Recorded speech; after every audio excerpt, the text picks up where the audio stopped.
Jean Dubuffet, un barbare en Europe, un titre pour le moins percutant pour l'inventeur de l'art brut, magnifiquement exposé ici au Mucem. Barbare en quoi? Parce qu'au lendemain de la Seconde Guerre mondiale, cet autodidacte ancien marchand de vin s'est autoproclamé artiste peut-être, ou peut-être parce qu'il a souhaité balayer d'un revers de la main l'ancienne conception de l'art occidental. Peut-être aussi parce qu'il est allé puiser ses inspirations et ses valeurs artistiques chez ceux que l'on n'aurait jamais imaginé pouvoir un jour ranger dans la catégorie des artistes.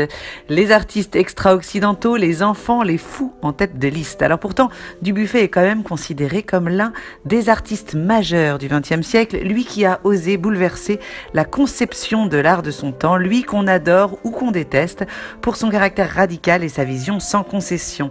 Et cette exposition d'envergure, composée de plus de 300 pièces venues des plus grands musées du monde, va nous permettre de nous forger notre propre opinion. C'est parti, on vous guide. Dubuffet est souvent réduit à l'inventeur de l'art brut et on concède que c'est déjà beaucoup. Mais pour comprendre l'artiste et sa démarche, eh bien, il faut aller un petit peu plus loin. Nous avons affaire à un artiste pluriel, à la fois peintre, écrivain, collectionneur invétéré, ethnographe et inventeur de l'art brut. Dubuffet n'est pas né artiste, il n'est pas issu d'un milieu artistique et ne décidera de se tourner vers une carrière artistique qu'à l'âge de 43 ans.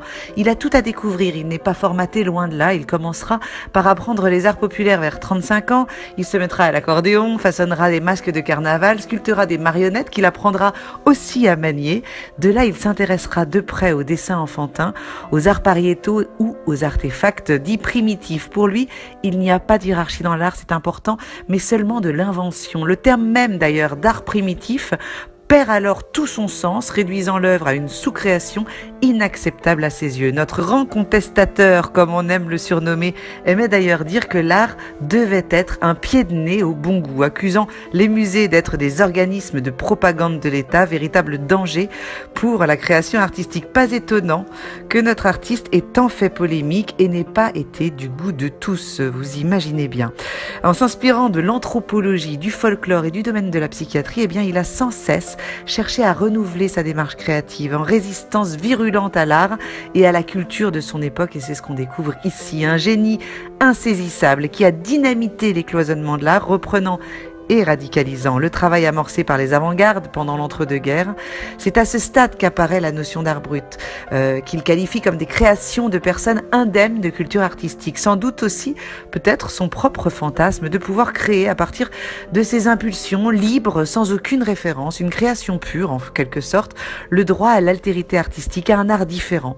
En Afrique, en Océanie, dans les pays colonisés, chez les enfants, dans les milieux psychiatriques, dans les prisons, dans l'art populaire, dans les graffitis des rues, l'art est selon lui partout. La grande célébration de la singularité de l'invention en quelque sorte. Une fête qui convie les vrais gens, les valeurs d'humilité et de modestie, excite le beau sujet où l'homme héroïque, l'heure est à la célébration de l'homme du commun et de son heureuse banalité. Un artiste célébré ici dans toute sa singularité. Un génie polémique, un créateur insatiable, un antidote à l'ego démesuré qui replace l'art dans le temple de la création humaine.